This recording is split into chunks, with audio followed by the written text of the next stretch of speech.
Hello, good afternoon, everyone. My name is Mihir Gokani, and I am from Indian Institute of Technology, Bombay. I am working with my advisor, Parag Chaudhuri, on a project, Motion Graphs in Blender. So today I'll be talking about what are motion graphs and how it works and its advantages over other animation techniques. The first thing that I want to make clear out that motion graphs are not related to motion graphics or any stop motions or any kind of that.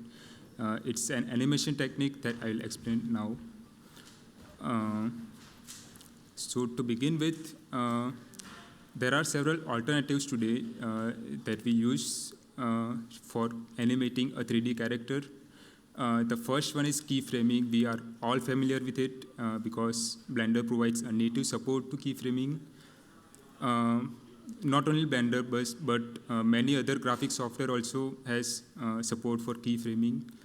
The one thing that I want to point out is that while keyframing, it becomes a rather tedious job to animate a larger length of animation, or if the character is too complex, it becomes a tedious job, or it becomes a little cumbersome because the animator needs to keyframe every subtle movements, subtle motions of a character.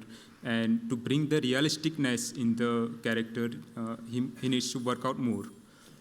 So the other alternative is motion capture, where we capture motions of a real human character. So as you can see in this video that special devices are needed, which are mocap cameras, which are really expensive, and the setup required for capturing human motions is a little time consuming.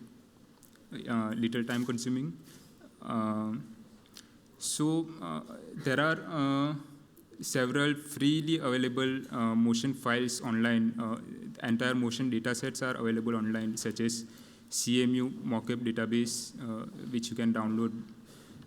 But they are just a basic. They are just a basic motions. So if we already have captured such motions, or if we have downloaded it from internet, so it becomes interesting if we can reuse those existing motions to create a new kind of motion.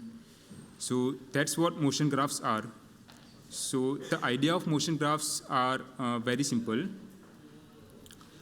If we are given two motion clips, for example, there are two motion clips like a running clip and a walking clip, which are basically a set of frames. So we can compare each frame of the first clip with every other frame of second clip. And if we find that two frames are exactly the same, we can play the first clip up to this point and then directly play the second clip from the match frame onwards, so that there is no discontinuity in between because these two frames are matching. However, it is very rare that two frames exactly match in two different motions. So we find instead of searching for exact match of frames, we find similarity between frames. So we find similarity between every pair of frames. So for example, we have found that these two frames are very similar. So we can play the first motion clip up to this frame and then generate the intermediate frames so that if we play the entire clip, the transition is smooth, so we do not find any discontinuities in between, and then play the remaining part. So in that way, we can create a new kind of motion, entire animation. So the original idea was introduced by the paper by Cover et al. It was published in SIGGRAPH 02. So if you are interested, you can refer to that paper to find out more details. We are also following the same paper to implement motion graphs inside Blender. So here is the design of the motion graph system as it was specified in this paper. It takes a number of clips as input, out of which we want to generate a new kind of motion. And size of the window size that I will explain the next. And there are some steps to construct the motion graph, which also, again, I will explain in later slides. And then we can use the motion graph by either walking on the graph, because if we can traverse on the graph, the resulting animation will be ultimately a smooth animation. Or we can optimize, we can traverse only on those edges that will result in the character following a certain path. So we have implemented only the first technique, which is randomly walking on the graph. So first, I would like to explain what this window size means. So as I've said in previous slide, that we are comparing individual frames to find similarity between these frames. But it is, I mean, if the motions are entirely different, then also we can find that two frames turn out to be similar. I mean, if we have first motion in which the hand moves like this, horizontally, and in second motion, the hand is moving like vertically, then at intersection point, we can find same frames, but the motion themselves are different. So instead of comparing individual frames, we compare a group of frames of size k. I mean, each circle represents a window of k frames. So we can, the frame itself and the frame besides the frame itself are compared to find the similarity values. You can refer to this paper to find all the formulas, and I'll not go into detail much. But so the construction part takes care of that, and we can use the part by walking on the entire graph which is generated. So we have implemented this motion graph as an add-on to Blender. So here is a block diagram of Blender, motion graph add-on that we have implemented. It takes a set of inputs, which is basically a motion clips that we want to, out of which we want to generate our animation. The window size, the size of the window, which is usually 5 or 10 number of frames. And there is a threshold, which I'll explain now in the next slide. It is basically made up of two parts, construction part and animation part. So here is a user interface. So we have basically separated the construction part and application part, because construction part is a little time consuming. So we might want to save the constructed motion graph and retrieve it later. So if the settings and all the input files are same, we can directly use the saved motion graph and use it later. So first we'll concentrate on what the construction part do. First of all, it takes a number of clips. Users can either select individual clips or directory containing all the motion clips. And then we will start comparing each pair of motion clips. So to find a similarity between each frame of windows. So the 4 steps that I have skipped, the first one is detect candidate transitions. So we'll compare each window of first motion clip with each window of second motion clip. So K is the window size. So here we are comparing, this is the first clip, and here we are comparing entire window of size k with the entire window of size k of the second clip. And here it is a little example of one pair of clips that we are comparing. The first clip is of size n. There are n frames in first clip. And second clip is of size m. And we are comparing windows of size k, which will be specified by the user.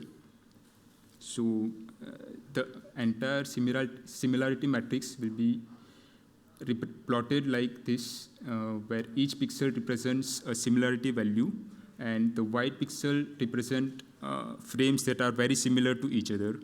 So here we are actually interested in making a transition when there are white regions, because the frames are very similar and we can smoothly transition from one type of motion, say running, to other type of motion, say walking.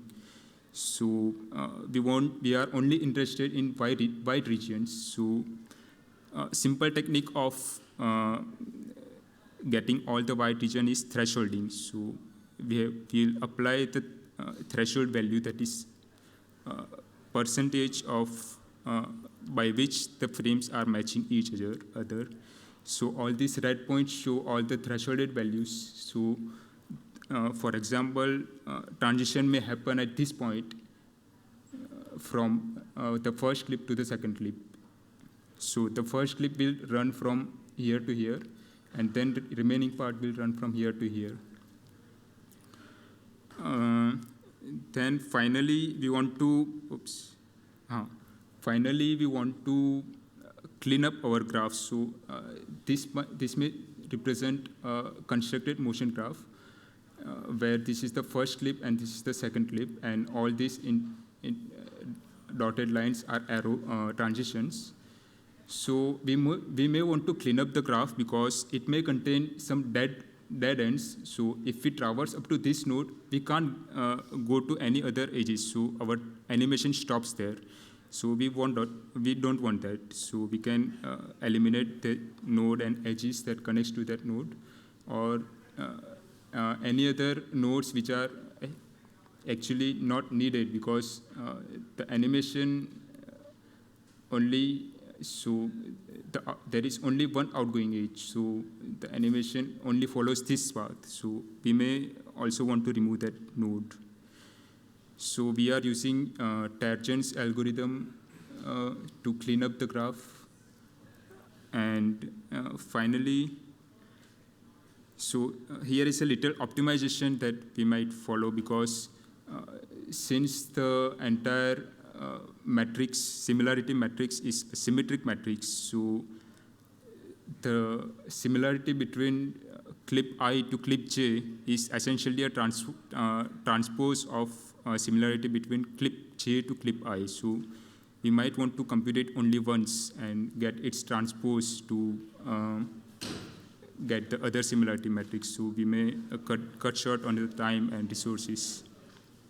So this optimization becomes significant if we have a larger number of clips.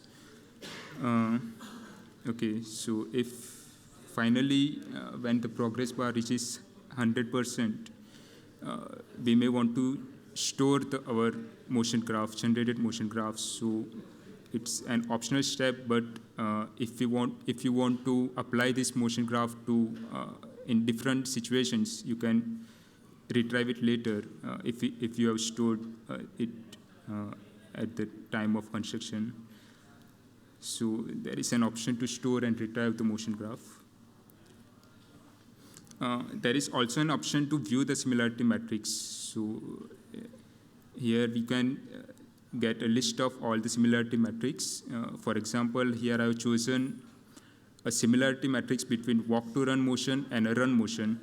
So for example, this matrix shows this is the walk to run motion and this is the run motion.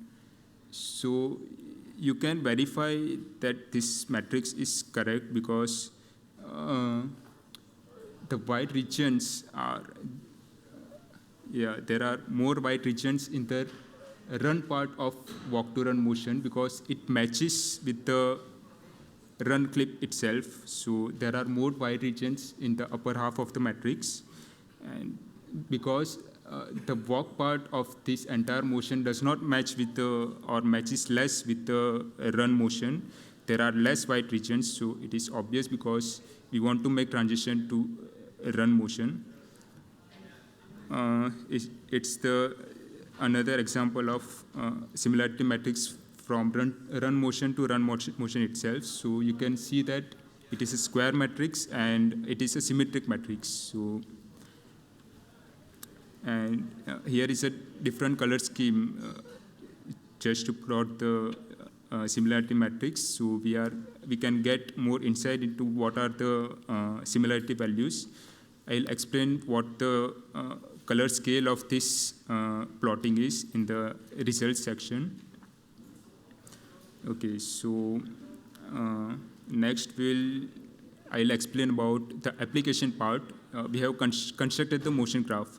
So how we can apply it? So as I've said, we have implemented randomly traversing on the motion graph. So the UI elements are provided, but it's not implemented yet.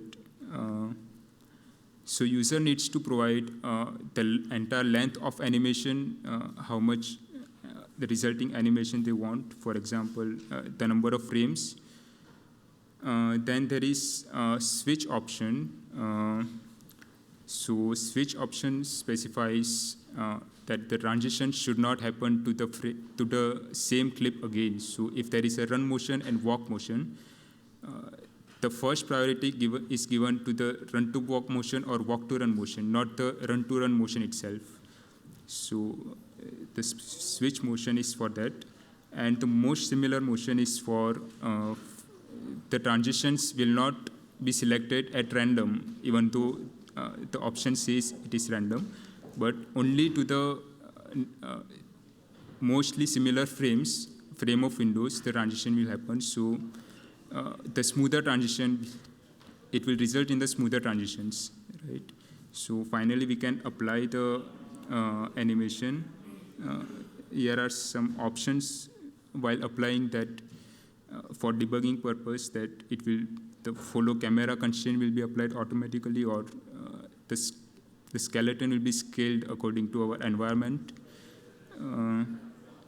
Okay, and after applying, we can also choose to make our animation to a file. So it will export it to a BVH file.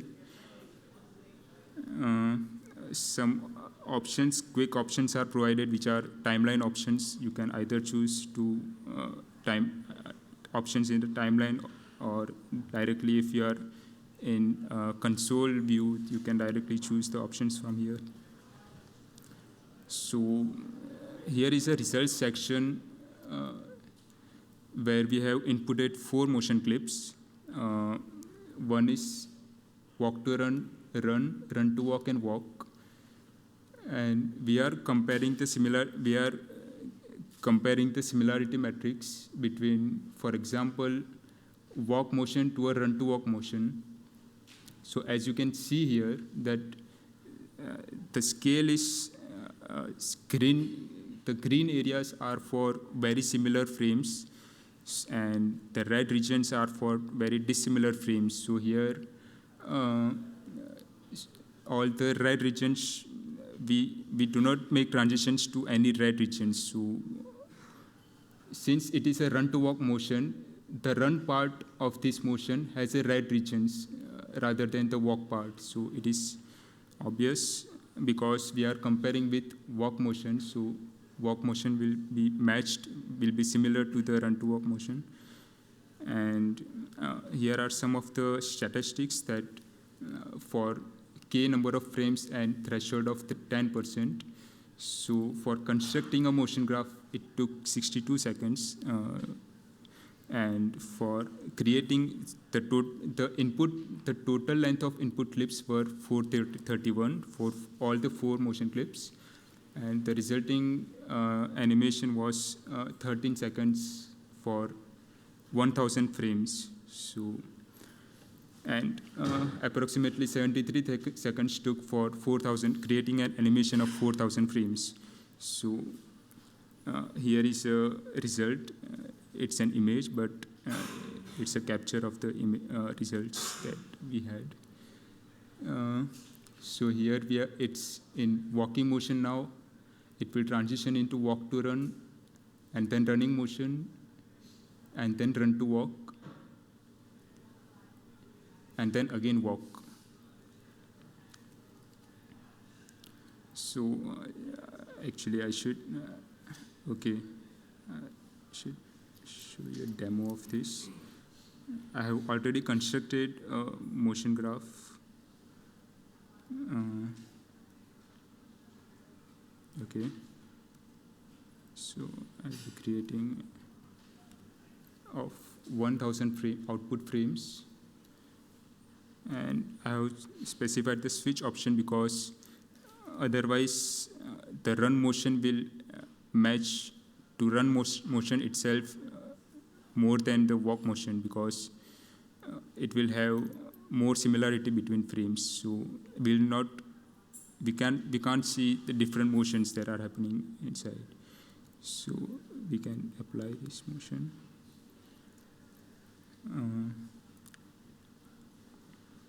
It will take some time. So the first part, okay. So we have chosen the follow camera, so we can directly view from camera. And so it's now walking. Now it's walk to run, now it's running, and now it's again run to walk. So without any discontinuities. Okay. And to conclude, so we have implemented the construction part of motion graph as it was specified in the original paper by Cover et al. And we have implemented randomly walking on the motion graphs, but in near future we are planning for other methods as well, that users may be able to specify a path on which the character should move rather than randomly moving, and interactively controlling the character using Blender's game engine. But this random walk may be used, for example, in crowd animation, so where the characters are moving in any random direction. So that's all I wanted to say. These are some of the references that we have followed the original paper by Lucas Cover and Michael Glitcher and Pigeon.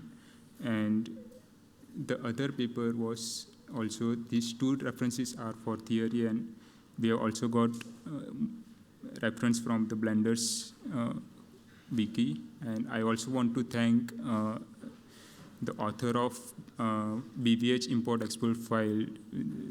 We got a lot of reference from his code also. And you can find all the motion clips that we have downloaded, we have used for testing from CMU database, although there are a lot of freely available databases online. And thank you for listening. I'll be happy to answer your questions, if any.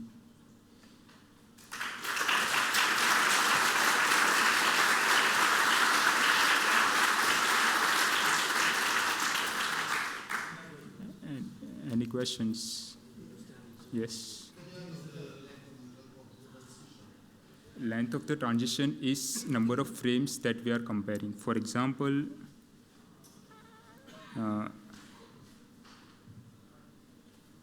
yeah. So here we are comparing a window of size K, right? So we will be playing the first clip up to this frame. Then all the matched frames, this window frames plus this window frames will be interpolated so that we get first. No, yeah. So, okay, let me explain it another way. So, okay. So, for example, this is the first clip, right? So it has a size length of n. We have another clip which has a length of m, right? So first we'll compare k frames of first clip, and then k frames of another clip. And we'll get a similarity value here. And likewise, see, the similarity matrix has a size n minus k by m minus k because of the size of this window. So while making a transition, for example, we want to make a transition here. So we'll play the first clip up to this point. Then there is a window of size k. So we will be interpolating k frames here with the k frames here, and then playing the remaining part because so it cannot be, yeah. Yes. I was wondering if you could also specify in which order you want to transition to animation. So, for instance, first you want to walk and then you want to run and then Yes. because now it seems to be randomly chosen. Yes, it is currently randomly chosen. So in future, these descriptive labels are there. So if the user specifies that for the first 50 frames, I want a walking motion, and for the next 50 frames, we want running motion.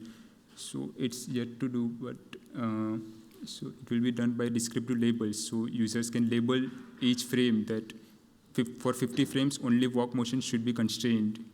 And for the next 50 frames, run motion should be constrained. Like that. So for now, you can generate a random animation and then delete all the frames that are not required. For instance, in the NLA editor, maybe it could be implemented. Yeah, there are future plans that we Yes. Oh, okay. Thank you.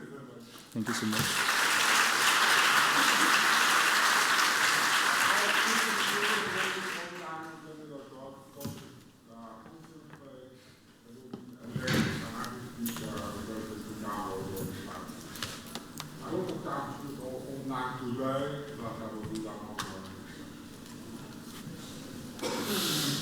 Hoeveel mensen hebben echt goed